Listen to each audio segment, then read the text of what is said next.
I thought it was fascinating how you explained last night. You had the cup, and you were explaining there's a lid on the cup, right?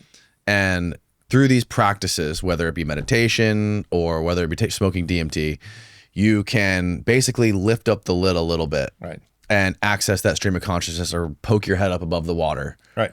And you explained, I guess you had one experience with like 5-MeO DMT where the lid just flew away. Right. So yeah, basically it's think about a jar, has a top, and we can, so you're compartmentalized. Yeah. You contain and you have access to a certain amount of processing power. Yes. Right. So processing power, meaning there's a general field of consciousness. You can call it the phenomena, you can call it God, you can call it whatever, but it's just one giant consciousness, and that's all there is.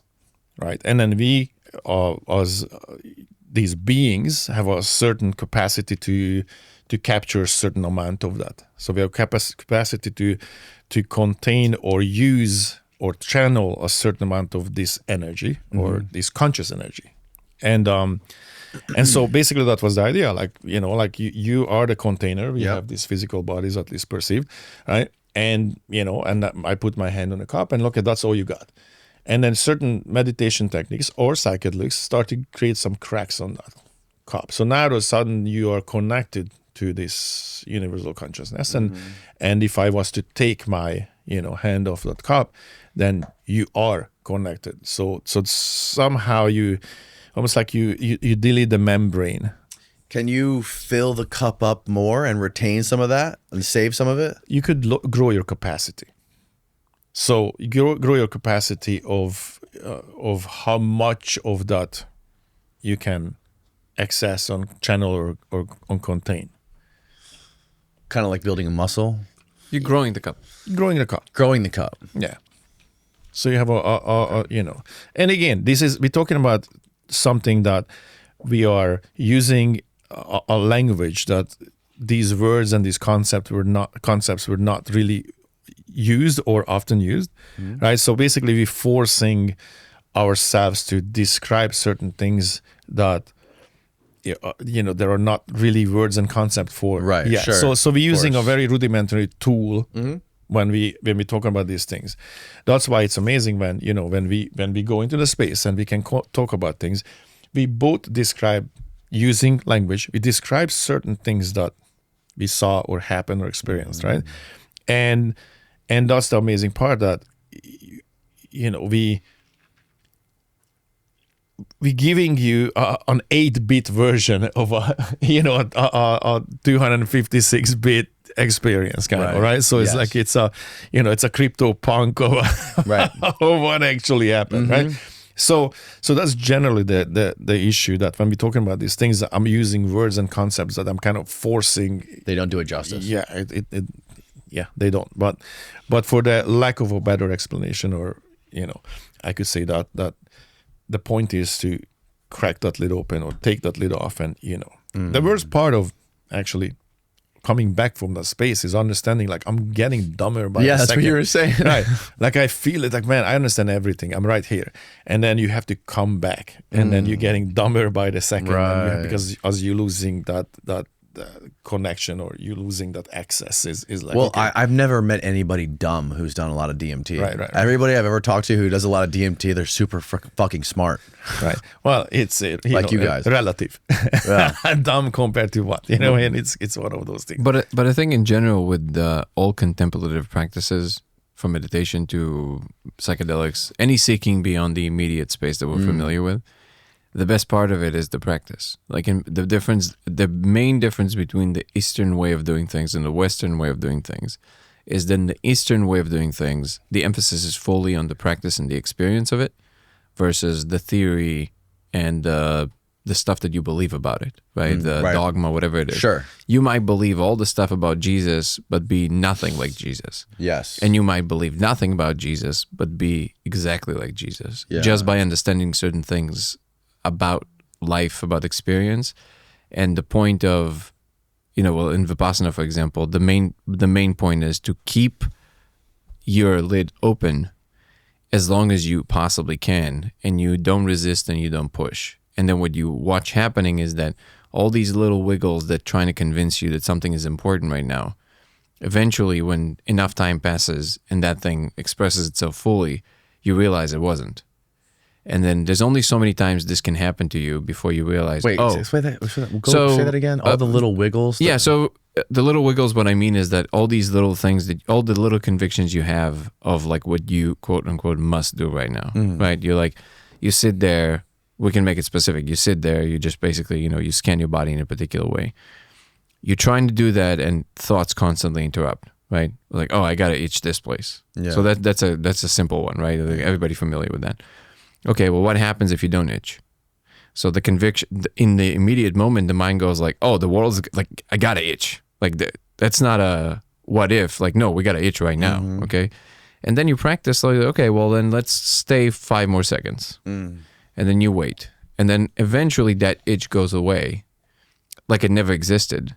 And that feeling of complete conviction that you have to itch goes away with it.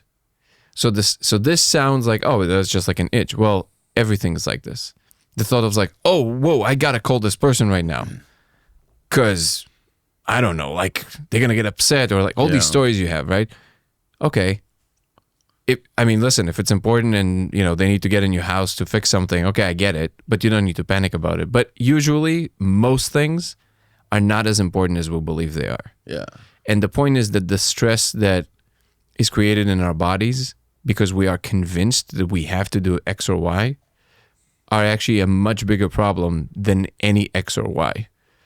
So basically what you practice is, how do you let things go, literally? Not in terms of, how do you not push, not pull? If something is pleasant, how do you not get attached to it? Like, oh, I want more of that. Or if something unpleasant happens, how do you not immediately recoil and try and push it away versus like, hey, you can fix it if it's uncomfortable, but you don't need to like freak out about it. It's like, okay, how do I just stay with it for a second? That's really the main practice. Now, from that simple practice, you start understanding that really it's the concentric circles, the fractal of life. Everything is like this. So when you try and get to like a solution to something complicated, under pressure, you can be more or less successful in it, but you will for sure be more successful in it more of the times if you can have a more quiet mind. A mind that is not constantly trying to compete with a million ideas of what's important, what's not important.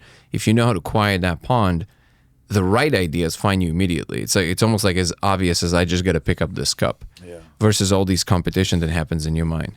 So I think that ultimately when you're looking at all the practices, meditative practices and the psychedelics, the lid part is just the realization that your immediate space is not everything. And most of the time, you don't have to make as much effort to achieve things as you think you do. It's more of just your neurosis. I never know how to pronounce that word. How do you say how do you say that word? What is the word? Neurosis? Neurosis. Neurosis. There you go. Yeah, neurosis. The Hungarian guy. Yeah, that's the Hungarian guy. Yeah, correctly. Neurosis. So your neurosis is basically the thing that really convinces you that something is wrong, when in reality, you could have just relaxed and not say anything. So this is actually a perfect example right now, right? So you it's making you like basically, this is basically you're comparing something like myopia of the mind to perfect like example. Seeing the forest for the trees. I just want to say this was super interesting for me. I'm watching you guys talk, and every single thing you guys are saying is so fascinating to me. And I'm like, ooh, yeah, I want to say this thing about it, right? And then I was like, okay, but then you just wait a second. And then, it was expressed. I was like, oh, perfect. But imagine how much this happens in life, right? Where you just like kind of like, oh, I gotta do this. I was like, well, what was your goal? Your goal was that idea would be expressed. Well, it was just expressed. So don't worry about it. Right. Yeah, just relax. But that is very difficult to do because we always want the self-expression. And we want to, in some way, to existence is already implying you there. And if you can be comfortable with not being implied, the degree to which you can be comfortable with not being implied is the exact degree to which you're free. Because if you're okay to be completely to dissolve into the background, that's essentially nirvana. it doesn't matter. You just kind of float there. Now, given that's a very difficult thing to achieve because but that's really that is the ultimate seed of the ultimate path, where there's really, you can enjoy whatever happens, and you can go through very difficult times when they do happen, but the extra suffering on top of it with all the inner struggle of the mind doesn't actually have to be there, and you can just let it go.